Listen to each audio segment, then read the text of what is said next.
Señoras y señores, bienvenidos, muy buenas noches, gracias por acompañarnos. Esto es La Silla Roja, este espacio abierto al diálogo, a la crítica, al análisis, a la reflexión. Sean todos ustedes bienvenidos. El día de hoy recibimos con enorme gusto al doctor Guido Lara, director general, presidente y fundador de Lexia Insight Solution, un despacho, una agencia de investigación, de investigación social, de investigación de opinión pública, de investigación de mercadotecnia y de diversos tipos de investigación, además de editorialista y colaborador del Financiero. Doctor, bienvenido, un gusto recibirte. Qué gusto, Leonardo. Muchas gracias. Don Víctor Piz, ¿cómo estás? Bien, buenas noches, bienvenido, Guido. Gracias, Víctor. Mire, y está el doctor para compartir la tercera versión de un estudio que se hace en México desde hace poco más de 10 años. La primera es 2010. 2010. Es la primera, 13 ya, que se llamó en su momento Sueños y Aspiraciones de un Mexicano, y luego le pusieron en la revista Nexos el liberal salvaje, ¿no? Es decir, algo que pudiera describir, ¿hay algo que nos identifique a todos los mexicanos? ¿O hay algo que nos unifique, nos cohesione a todos? ¿Cómo somos los mexicanos? ¿Qué pensamos? ¿En qué soñamos? ¿Qué aspiramos los mexicanos?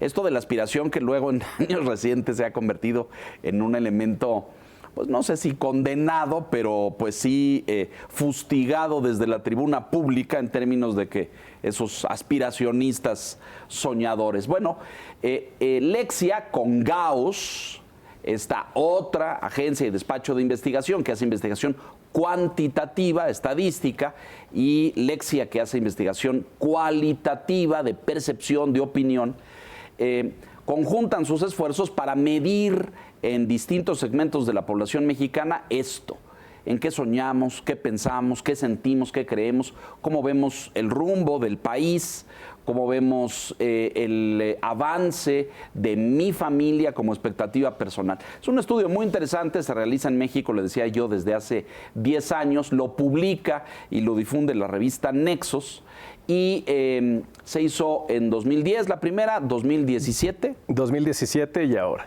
Y ahora. ¿Hay cambios? Sí, algo muy importante de este estudio es que no es un estudio electoral, sino es un estudio de entender la esencia de los mexicanos, claro, y cómo nos percibimos a nosotros mismos. Y algo muy importante que vemos de entrada, y es uno de los grandes insights, es que no hay México y sí hay mexicanos. ¿Qué quiere decir? Hay gran orgullo por ser mexicano, por lo que esto significa: divertidos, pachangueros, buenos para convivir, para divertirnos, para apoyar a la selección mexicana, para vivir la diversión y la vida en familia. Okay. Eso nos une. Pero también al mismo tiempo hay un perfil de un mexicano contradictorio que también tiene sombras, donde hay violencia, donde hay corrupción, donde hay degradación. Y ese mexicano complejo es el que tenemos en día de hoy.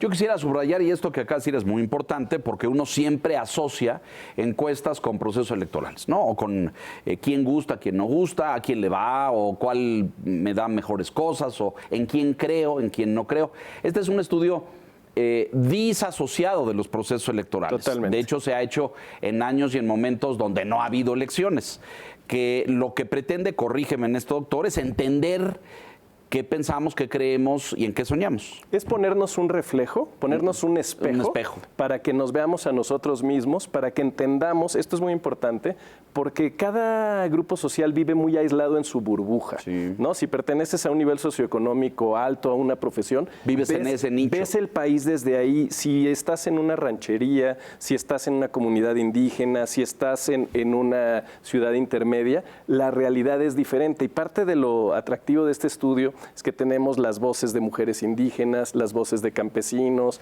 trabajadores del sector manufacturero, empleadas del sector público, jóvenes estudiantes, profesionistas, empresarios. Entonces tenemos una visión, un mosaico, un crisol de lo que es México, y para ponernos, esto lo que buscamos es que entendamos al otro. Porque si solo vemos el país con nuestro lente de nuestra posición donde estamos ubicados, no estamos entendiendo lo que pasa con todas las demás personas que habitamos aquí. Clave esto, ¿no? Es algo que a los políticos les cuesta mucho trabajo entender, porque generalmente, y a todos, me parece, porque tenemos una perspectiva o una óptica desde donde estamos. Si somos profesionistas o si somos universitarios, académicos, si dependiendo dónde estamos. Claro. También la generación, ¿no? Porque A ver, ahí hay una buena línea. ¿no? Los millennials, los centennials. Los Z. ¿no? Sí, los Z, ¿no? O sea, la Sí. percepción cambia en cada generación. Cambia mucho con variables que estudiamos, cambia mucho si eres mujer, si eres hombre, si tienes una edad, si perteneces a un nivel socioeconómico determinado, si te autoadscribes a una clase en particular, regiones. Hicimos 6 regiones en el país. Ajá. Está la Ciudad de México como una región en sí misma. La gran urbe. El noreste, el noroeste, el centro, el bajío, el sur, y también vamos viendo distintas perspectivas. Por ejemplo, la Ciudad de México es la zona más crítica, más exigente, y por ejemplo el sur es por sus características socioeconómicas, está más cercano a valorar los apoyos sociales que contra lo que pudiera ser otras regiones del país. Entonces, ir viendo que otro de los grandes hallazgos es que México es muchos Méxicos. Eso, exacto. Y tenemos que entender que para que nuestro país vaya bien, debemos conocerlos, debemos respetarlos y debemos incorporarlos. Uno de los grandes temas del estudio es que no hay esto repito, no hay México, hay mexicanos. Sí hay un profundo orgullo. En esto. ¿Qué quiere decir esto? Es decir, no hay una sola nación, una sola noción del país, sino hay muchas distintas. Esto pasó a algo de los hallazgos fundamentales que se van repitiendo con el tiempo, que es el siguiente. El mexicano, en general, la mexicana, antes que nadie, cree en sí mismo, en lo que pueda hacer él o ella para salir adelante. En ya muy bajos lugares, ahí veremos las estadísticas, estamos arriba del 60%, la gente dice, para que sus sueños se hagan realidad, ¿de qué depende? De mí. En un siguiente momento, y muy abajo, lo vamos a ver en las gráficas, de Dios. En un tercero, también bajo, de mi familia. Y muy casi al final, del gobierno. Entonces, quienes estamos muy metidos, porque escuchamos, porque estamos en los medios, porque leemos los periódicos, sobre la importancia de lo político y la discusión política. La realidad es que no. La realidad es lejana, no hay una conexión con la vida política, con la vida institucional. Entonces, lo primero que tenemos que entender es que el mexicano y la mexicana cree en sí mismo. Entonces, al creer en ella o en él, no está pensando en una visión grande de país, en una visión nacional de país. Soy mexicana, un orgullo profundo de lo que significa ser mexicano, los códigos de lo mexicano, las trayectorias, pero no un proyecto de nación. De hecho, uno de los grandes hallazgos que también vamos a ver en las gráficas es que ya estamos ante la pregunta, los mexicanos tenemos un sueño común, la mitad dice que sí, la mitad dice que no, lo cual te habla de que no hay esto del American Dream que hay en Estados Unidos, que también allá está... y hoy muy fracturado, se está fracturando y se está problematizando. De hecho, Joe Biden habla de vamos a recuperar el alma del país, que es ese tema de buscar la esencia. Claro. Y aquí en México estamos teniendo que esa visión uniforme de lo que es México no está sucediendo.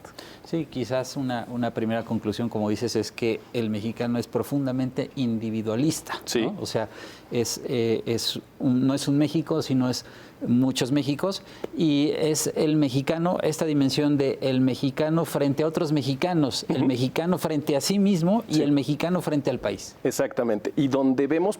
Hay individualismo, pero no es un individualismo totalmente atomizado, sino que su espacio de nación es mi patria, es mi familia. Okay. Es decir, lo que es mi familia, y en un sentido amplio de lo que es la familia, no una familia percibida como un canon establecido de lo que es la familia, es mi gente cercana, la gente que vive conmigo, mi familia, es lo que realmente me importa. No ese dicho de que lloren en tu casa, a que lloren en la mía, que lloren en la tuya. Esas figuras que están muy basadas en la identidad de nosotros, es que la familia es clave. Y entonces ahí topa. ¿no? El interés del individualismo. Entonces nos preguntamos, y bueno, y tu municipio, y tu colonia, tu comunidad, tu país, empieza a diluirse. A ver, si quieres vamos aterrizando. Me interesa mucho entender esto del el concepto del liberal salvaje.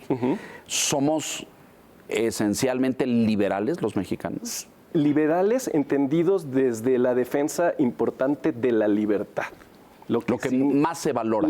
Pero una libertad salvaje, porque no es una libertad que puede pasar por encima de los demás, ¿no? Es decir, puedo poner la música a todo volumen, puedo saltarme las trancas. No obedecer las reglas de tránsito. Y ahí viene el tema de lo salvaje. En el estudio también viene una gráfica muy interesante donde preguntamos, hay quien dice que en México se puede todo. Ajá. ¿Eso es bueno o malo? Malo. Quien dice que es bueno es porque, pase lo que pase, hay forma de solucionar las cosas. Quien dice que es malo dice que es no, porque si alguien rompe la ley, eso tiene consecuencias. Y una ligera mayoría se inclina a, ¿es bueno que no haya ley? No me vengan con que la ley es la ley, si lo podemos arreglar de otra forma. A ver cómo nos podemos arreglar. Pero fíjate, digo, yo busqué algo en torno al Estado de Derecho, que finalmente es a lo que te estás refiriendo. Es decir, por eso a veces son conceptos tan abstractos o tan lejanos a la realidad cotidiana, el Estado de Derecho, el respeto a la ley, el respeto a las instituciones, como que le queda muy lejos eso a la gente, ¿no? Sí, muy lejano. Les voy a comentar dos cosas sobre el tema del Estado de Derecho y luego sobre lo abstracto de las instituciones. Nada define más a la mexicanidad que la canción de José Alfredo Jiménez, del rey. No tengo trono ni reina, ni nadie que me comprenda, pero sigo siendo el rey, ¿no? Mi palabra es la ley. Mi palabra es la ley. Entonces, desde ahí es como se relaciona el mexicano con la ley. Hay estudios universales de valores, que en general México siempre está a la mitad de todos los valores. Somos un país de capirotada, de mezcla, de salsas, de barroco. Mosaicos, un mosaico y de fusión. Y entonces hay tres grandes culturas en el mundo. La cultura del éxito, que podemos ver más a Estados Unidos, Norteamérica, a Japón, Canadá, el mundo occidental. A la Europa, no tanto la Europa del norte, pero también, por ejemplo, Japón, ¿no? Australia, etcétera. Las culturas de vivir y disfrutar la vida, donde estamos los latinos y los hispanos. Los latinos, ¿no? Todo lo que es la Europa. Latinoamérica. Latinoamérica, definitivo. Y la Europa católica. Hispana. O latina, España, Italia. España, Francia, Italia, ¿no? El disfrutar la vida y también chequemos el tema de la familia, pero entendido como compartir ese lugar de encuentro. Y están las culturas del honor y la obediencia, donde hay más la disciplina, el respeto a la autoridad, Oriente. donde está más China o África, ¿no? Más culturas más religiosas. Entonces, dentro de esas culturas, en el único valor donde sí estamos en los primeros 4 o 5 lugares que destacamos es en el aprecio por la libertad y por hacer lo que se nos dé la gana. Pues por eso creo que entender esto del Estado de Derecho y de por qué es necesario fortalecer la ley, a muchos mexicanos les importa un pepino, esa es la verdad de las cosas, ¿no? No, y luego viene otra cosa bien importante. En otro estudio que hicimos en Lexia, que llamamos el votante de en medio, ese sí tenía alguna característica electoral. Si tú divides al país en dos, de 47 millones para arriba, 47 millones para abajo, y te centras en la persona de en medio, es una persona de 40 años, con escolaridad secundaria y con un ingreso mensual familiar de alrededor de 12,000 pesos. Entonces, de ahí para abajo, las personas esto del Estado de Derecho, la Comisión Federal de Competencia, los fideicomisos, las abstracciones, la división de poderes, la transparencia, hay un problema de, no que no les importe, que es uno de los problemas, pero tampoco se entiende de qué se trata. ¿Qué tiene que ver eso conmigo? Cuando lo que yo quiero es sacar adelante a mi familia. Lo que yo quiero es tener una vida mejor, darle a los míos... Mejor ingreso, mejores condiciones, mejor salud. Mejores condiciones. Se ve lejano. Se ven muy lejanos. Es profundamente lejano, profundamente lejano. no me interesa y no le entiendo. Entonces, Y esa no sabes en qué te puede beneficiar. ¿Dónde? No sabes Sí, cuál es el sí. beneficio que Yo que gano, Ajá, ¿no? Como dicen los mexicanos, yo que gano. Sí. Oye, hay que defender al INE, no, yo que gano. Creo que el INE es distinto por el tema de la credencial, que es mucho más cercano, ¿no? Pero Por ejemplo, es muy distinto hablar del Instituto Federal de Comunicaciones, la Comisión Federal de sí, nadie, Competencia, muy lejos esos. a hablar del INE. Esta respuesta tan favorable de defender al INE tiene que ver, sí, con la democracia, hay elementos, pero sobre todo porque es muy concreto y muy tangible. La credencial del lector Me vincula. me da identidad, Claro. me dice quién soy. Sí. Con ese quién soy puedo cobrar un cheque, puedo cobrar mi pensión, puedo entrar a un lugar. Ya me da la identidad. Y además me la da gratis. Claro. Y me la da transparente, de una manera... No hay tranza, no me piden una mordida. Eficaz, eficiente, buena. Va. Después vienen los procesos electorales. Me invitan a participar, alguna vez me han capacitado, voy, He sido veo a funcionario mis casi. vecinos, ya sea que esté ahí yo en la mesa o simplemente formado, veo a mis vecinos y además los votos se cuentan y si yo quiero quitar ese presidente municipal, pasa y está muy transparente. Entonces, el INE es quizá la única institución de nuestro país, hablando de instituciones del marco político o económico, que sí tiene una raigambre social. Por eso ir contra el INE tiene efectos negativos para quien lo haga. Movilizó gente, es un hecho, ¿no? Sí, claro, movilizó muchísima gente, ¿no? Ahora en noviembre y en febrero. Cuando uno ve el estudio, digo, el antecedente 2010, 2017, 2022 ahora, pensaría que, por ejemplo, en 2010 la percepción como más presente era el tema de seguridad, ¿no? En 2017 quizás lo de corrupción, estaba terminando un gobierno que fue muy corrupto, Sí. y en 2022 tal vez por la pandemia el tema de salud. ¿Cómo ha cambiado eso? O no sé si sean las percepciones más presentes en este momento. No, sí ha cambiado. El tema de... Nosotros en Lexia hicimos en su momento la marca México, la marca que todavía existe ahí, que todo el mundo ve. E hicimos un estudio a nivel nacional y un estudio a nivel internacional. Y es muy importante ver que el principal problema de México, que sigue siendo hoy, y que nos va a explicar más adelante muchas cosas, era la percepción de desigualdad. Okay. En aquel momento, en los años primeros de este siglo, el tema de corrupción y el tema de violencia eran pequeños. La corrupción siempre se ha percibido casi como cuasi natural. Lo que hoy molesta, lo que hoy... Sí, aquella frase inolvidable de Enrique Peña de es cultural, ¿no? Sí. Pero entonces tenemos de repente que Felipe Calderón decide la peregrina idea de meter a su país a una guerra y a un charco de sangre, entonces las percepciones de violencia se van muy altos. Luego viene el tema de la corrupción, pero hoy, y eso también viene en alguna de las gráficas del estudio, de las principales pesadillas y lo que impide a la gente cumplir sus sueños, violencia ha crecido de una manera importante, corrupción ha bajado, pero se mantiene en niveles más graves. Y algo nuevo que decías que entra a la agenda que no existía, es el tema de salud. Porque la gestión del sistema de salud ha traído muchos problemas y es muy sensible y lo tenemos en las voces de las personas. Cuando hablan de las pesadillas es ir a una clínica y que es no una te pesadilla, atiendan, claro. a ir a que no tengas medicinas. Claro. Eso es malo. Se lavó la cara con una extraordinaria campaña de vacunación, porque se tomó lo que ya se sabe, que México es un país bueno para vacunar, donde patinó y se incorpora a la agenda. La problemática de salud no era tan álgida nunca antes como ahora. Claro. Y esto, hablando de lo concreto, siempre en cualquier encuesta que ustedes revisen histórica sobre evaluación de desempeño gubernamental de la educación o la salud, siempre salen altos. ¿Por qué? Porque con que haya una escuela, con que haya un niño que vaya a la escuela, ya hay una calificación. Con que vaya yo a una clínica y me den un paracetamol, ya pasa algo, porque hay algo concreto, ya hay algo, ¿no? Entonces, siempre por eso las valoraciones de la educación o de la salud o de lo que sea concreto son altas. O ahora está con el tema de la pandemia, el gobierno se vio beneficiado enormemente, porque como dijo el mismo presidente, les vino como anillo al dedo, porque compró tiempo, puso un paréntesis temporal de lo que es normalmente el desgaste de una acción gubernamental y además tenían a quien echarle la culpa. La pandemia. Sí, a un factor externo que nosotros no podíamos manejar. Controlar. A ver, déjame hacer una revisión y si nos ayudan en producción para ir comparando algunas de las tablas, doctor, que me parecen esta percepción de, pensando en la mayoría de los mexicanos, somos responsables, somos pacíficos, somos honestos.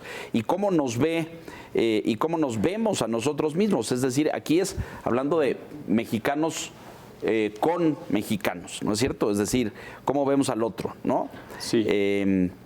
Y, por ejemplo, el 64% de forma mayoritaria dice que somos pacíficos, lo decía en el 2017, y ahora eso ha cambiado.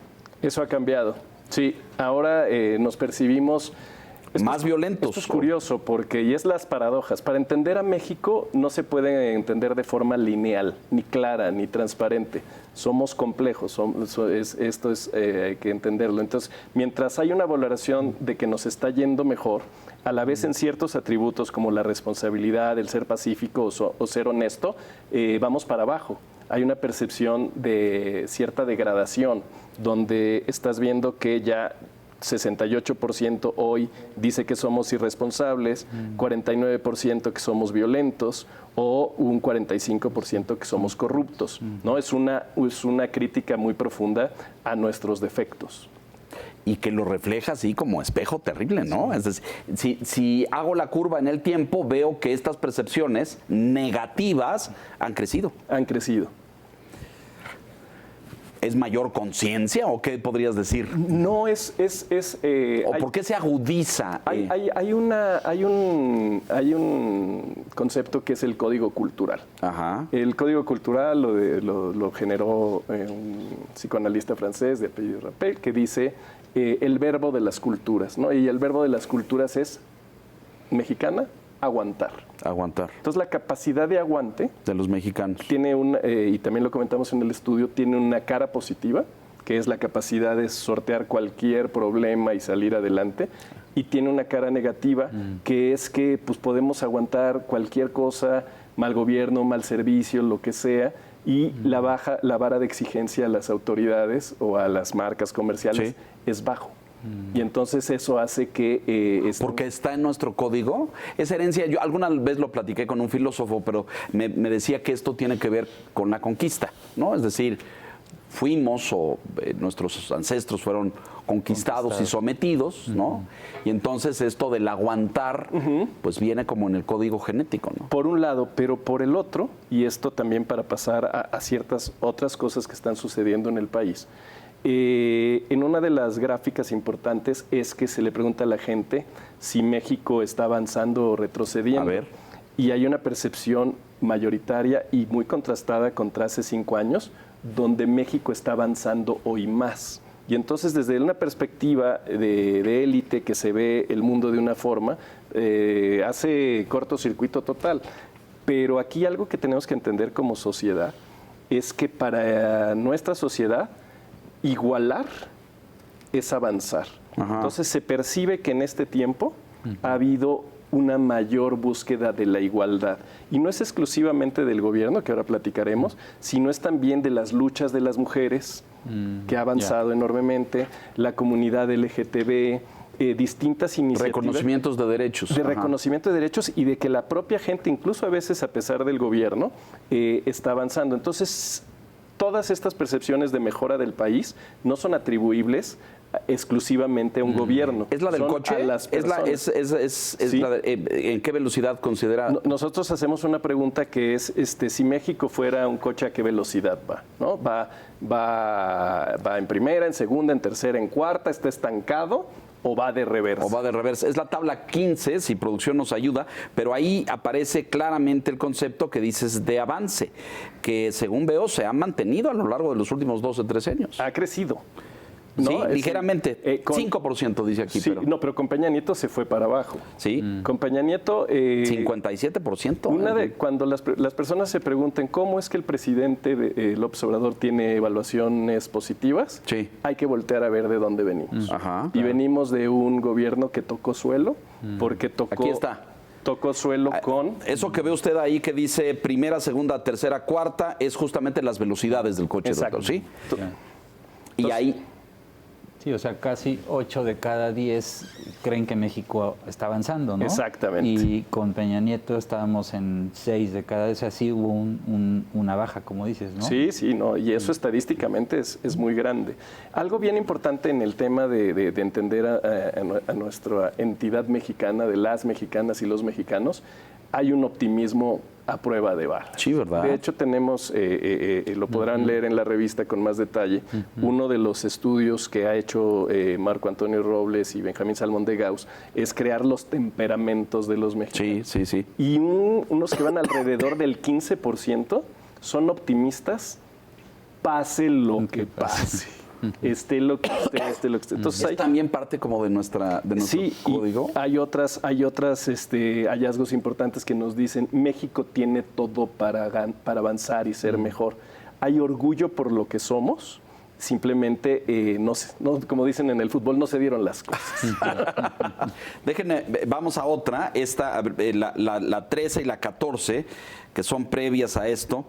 Si México va o no por buen o mal camino, o si México tiene rumbo y dirección. Sí. Y las percepciones aquí también son positivas. Ha crecido que vamos por un buen camino y ha crecido que tiene rumbo y dirección. Y esto es bien importante porque lo que ha hecho los últimos años es que hay un logro y un triunfo hablabas de la conquista. Y una de las cosas que tenemos que entender es que México durante muchos, muchos años, durante toda su historia, ha sido un país muy desigual. Un país donde una élite controla y los demás tal. Entonces, por eso es tan exitoso el discurso del presidente, que por primera vez en la historia incorporó en nuestra en el Día de la Independencia, que no es otra cosa que la celebración de México, la gente está celebrando eso que hablamos de la mexicanidad. El yo soy, ¿no? Yo soy independiente y sobre todo pues, me echo unos tragos, unas chalupas, canto, bailo. Festejo. El festejo, ¿no? En nuestro festejo de la identidad mexicana, el presidente incorporó muere el racismo y muere el clasismo. Entonces, la sabiduría viva la igualdad, creo que también. Entonces, todo lo que iguale es bueno. Entonces, algo que tenemos que entender al margen de quién gane en el siguiente, en 2024, es que ya no hay para atrás. Ya México no va a poder ser este país donde una élite... Donde es desigual. Es profundamente desigual. Entonces, todo lo que sea igualar es avanzar, ¿no? Eso es bien importante. Yo ahí pondría muchos temas, pero no lo midieron ustedes, que es, aunque sea real o ficticio, ¿no? Porque, sí está comprendido. Sí. Hay un tema muy importante, es que el presidente ha construido un discurso del pueblo bueno. Pero me refiero a que eso se traduzca en acciones reales. El pueblo sabio, por un lado. Y por el otro lado hay apoyos directos, concretos y tangibles.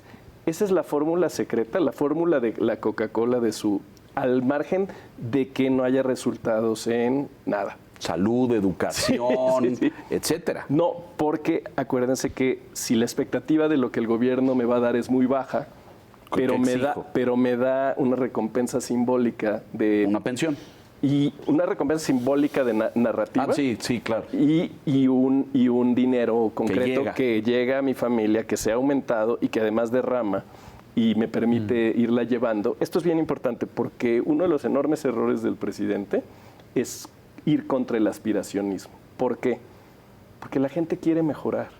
No nos equivoquemos, no pensemos que la gente está satisfecha y contenta con lo que quiere más. Quiere mejorar, quiere tener mejores satisfactores, más tranquilidad, romper el estrés, romper esa incertidumbre terrible de la base de la pirámide de qué voy a comer hoy, ¿no? Entonces, si las personas van subiendo eso, pero quieren más, siempre quieren más. Entonces, para que entender realmente las oportunidades de otro proyecto que invite a la gente a hacer realidad sus aspiraciones, algo que está ausente en el discurso de Palacio es el concepto de oportunidades. Y de hecho hay una satanización de vivir mejor. Eso hace... Choca, hace ruido con esta el percepción deseo de la gente de mejorar. Vea usted esto en la tabla 10, ¿de quién depende más lo que le pase a usted en el futuro? Y aquí se sustenta esta tesis que afirmamos al principio de el individualismo, ¿no es cierto? ¿De quién depende? Vea usted esta medición, Sí. Pues en un altísimo porcentaje de mi esfuerzo personal. Quizás por lo que le decías antes, la palabra clave de este gobierno es bienestar, ¿no? Sí. Los programas del bienestar, el Instituto de Salud para el Bienestar, que bueno, ya lo van a desaparecer, Sí, ya, ya. pero tiene que ver mucho con eso. Y fíjate que tiene su propia trampa el bienestar, porque si tú analizas, que es también parte de lo que hacemos en términos de semiótica, el bienestar es algo estancado. No es algo que mejora, no hay evolución, no hay movimiento social, ¿no? De hecho, hay castigo al que mejora, ¿no? Y eso hace ruido. Hay gente que quiere estar bien, pero no nos equivoquemos. Las transferencias directas ayudan, pero no resuelven. No, pero es un paliativo, no corrige el problema. Es decir, los segmentos de pobreza, y ahí están las mediciones del INEGI, como tenemos 4% más de pobres, pues no corrigen el problema. Es decir, pues yo te doy y ahí la vas llevando, pero no cambian el ciclo de pobreza, es decir, no generan oportunidades, no tienes mejor empleo, no tienes acceso al crédito, no tienes mejor vivienda. Yo te doy una lanita ahí para que vayas cubriendo la necesidad inmediata, pero de fondo el problema subsiste. Sí, pero aquí algo es bien importante que tenemos que entender. Uno de los grandes errores de la tecnocracia es ver el mundo con indicadores, objetivos. Aquí las personas, como somos sujetos, somos subjetivos, ¿no? Y entonces lo que importa es la autopercepción de cómo me veo a mí mismo.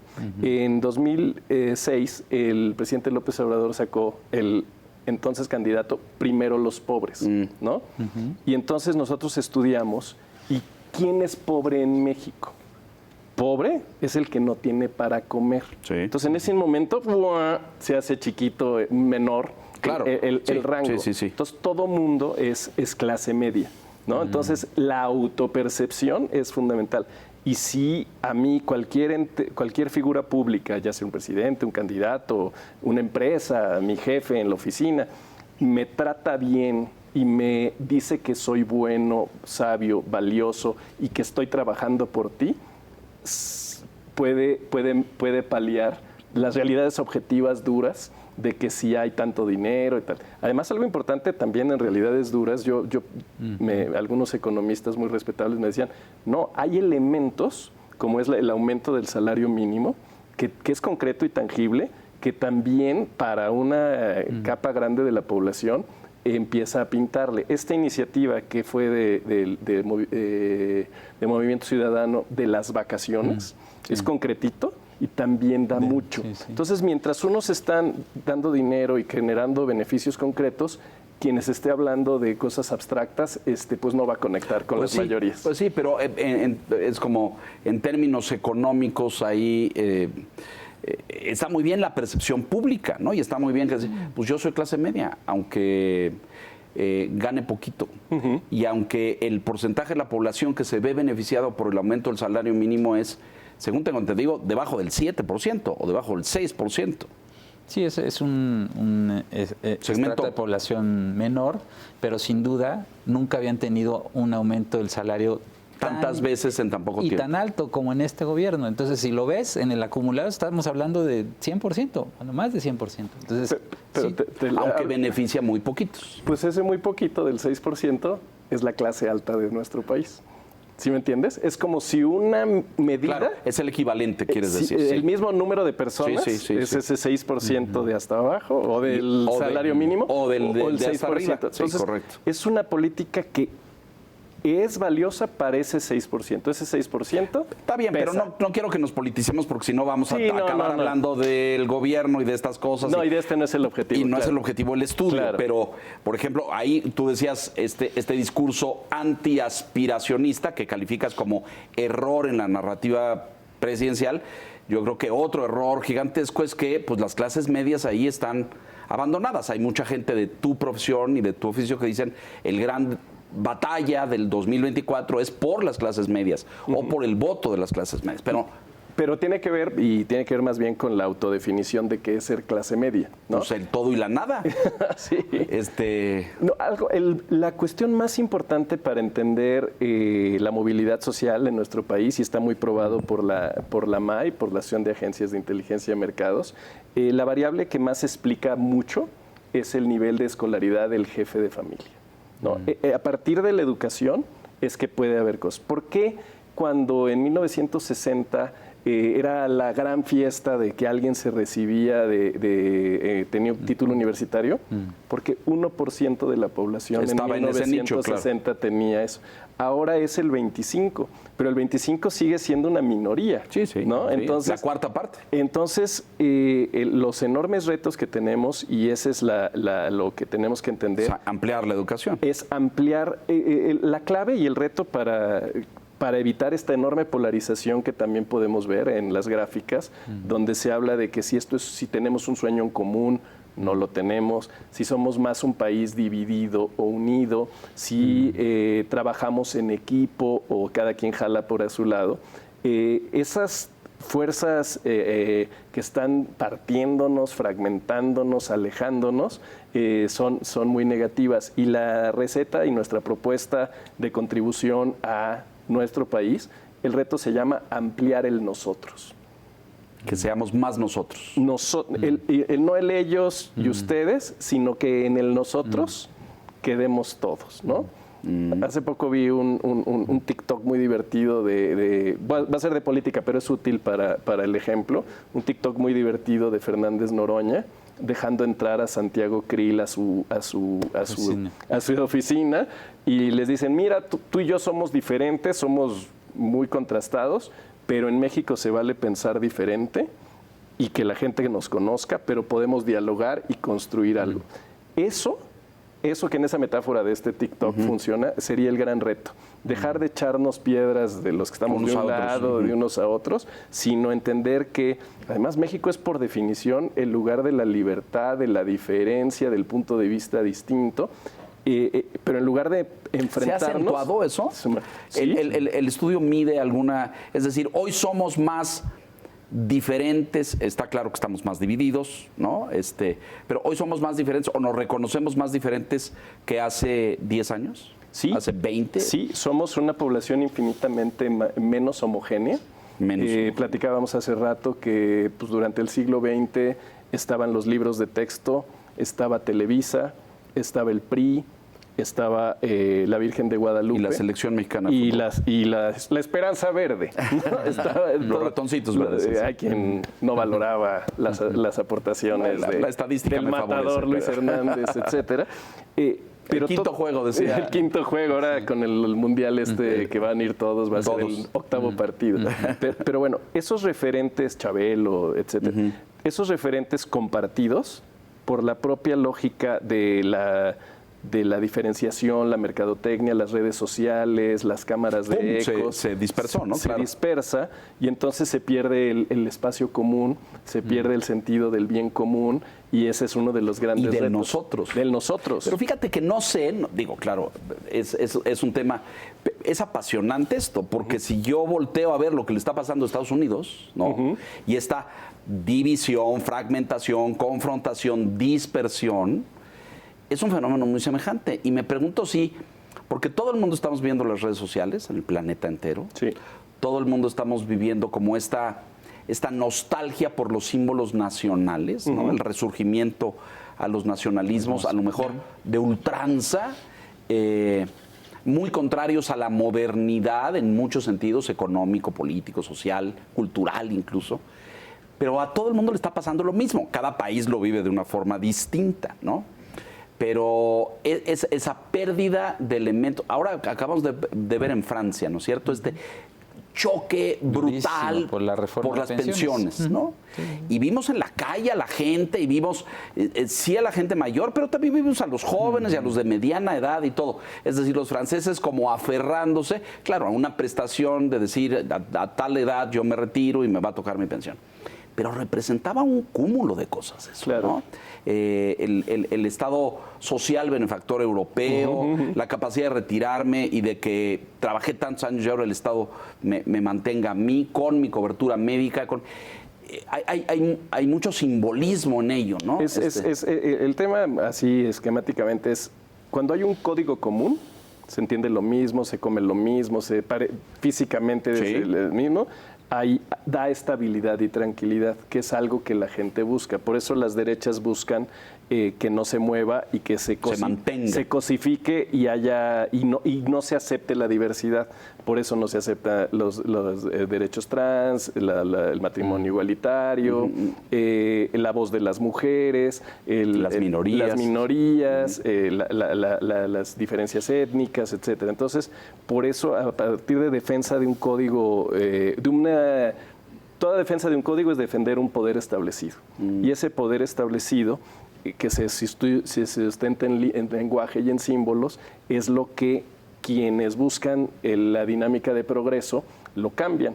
Buscan igualdad de las minorías, derechos para los voz de las mujeres, comunidades originarias, etcétera. Y es esa batalla la que lamentablemente los actores políticos, que normalmente, y esto pasa aquí y pasa quizá en todo el mundo, están buscando sus intereses particulares y juegan con esos sentimientos. El sentimiento del que quiere el cambio y el sentimiento del que no lo quiere. Entonces, por ejemplo, en Estados Unidos, eso es lo que pasa.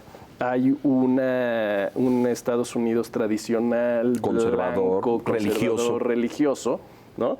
Que es al que le asusan y al que lo espantan con la llegada del otro. Por eso fue tan exitoso para Trump el tema del muro, y a pesar atacando a lo diferente, ¿no? Entonces, realmente, para que nuestras sociedades salgan adelante, tenemos que aprender a convivir con nuestras diferencias y no convertirlas en armas arrojadizas para un beneficio personal. Fíjate, este discurso de odio que tenemos en redes en México todos los días, ¿no? Entre los seguidores del presidente y los críticos del presidente. Él les llama adversarios y otras cosas, pero bueno, los que están a favor o en contra, y ese nivel de encono ha crecido brutalmente.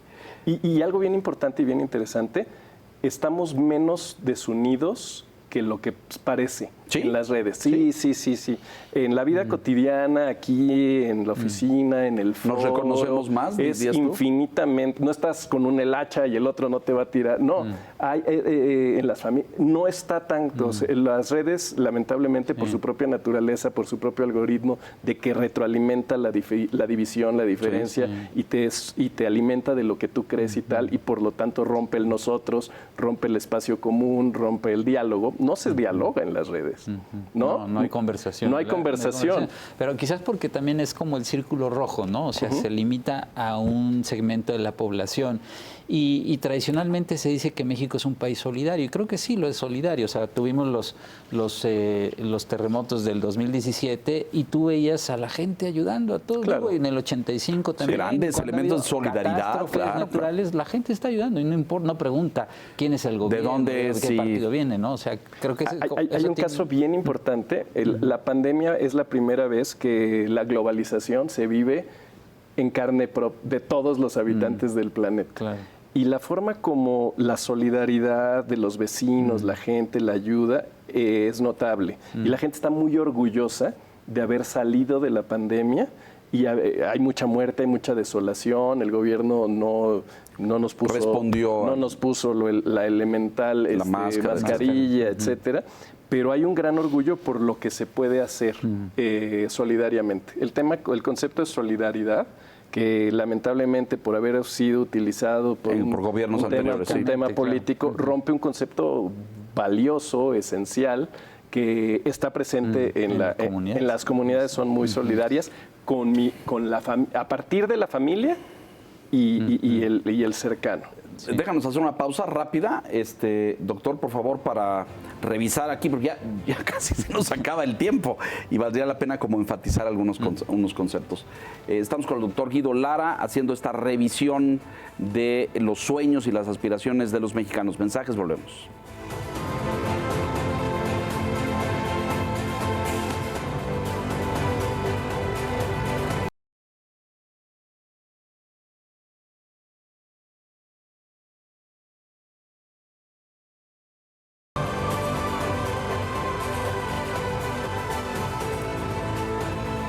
La recta final del programa, muy rápido, solamente la revista Nexos, el siguiente número es el que ya trae el estudio completo, ¿verdad? Ya está, el que está circulando. El número de mayo. Que ya se puede encontrar en El mexicano de hoy, el regreso al liberal salvaje. Víctor. Sí, tengo aquí algunas ideas que tomé del estudio. Una es la percepción de que el país ha mejorado, de que tiene rumbo, ya lo venimos comentando, que queda de ver menos a sus ciudadanos y que es un lugar donde vivimos mejor que nuestros abuelos. Eso querría decir, Guido, que en algún momento de la conversación se abordó, que pensando en 2024 y años posteriores, ya no podemos ver hacia atrás, sino que la base quizás sea dónde estamos ahora. No podemos ver hacia atrás, de hecho hay un rechazo enorme de volver hacia atrás.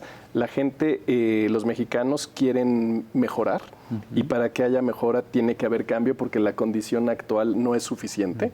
No hay esta percepción que se tiene de que el mexicano es conformista, es profundamente falsa, incorrecta. Entonces, vive con lo que tiene, se adapta, pero no está conforme. Entonces, ¿qué viene hacia adelante? Hacia adelante, la aportación de entender que México ya no puede ser un país desigual.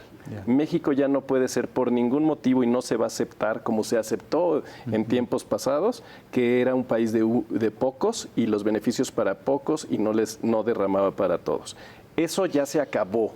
Eso no tiene vuelta de hoja. Quien aspire a un regreso a un status quo previo no va a suceder porque no lo va a permitir la sociedad.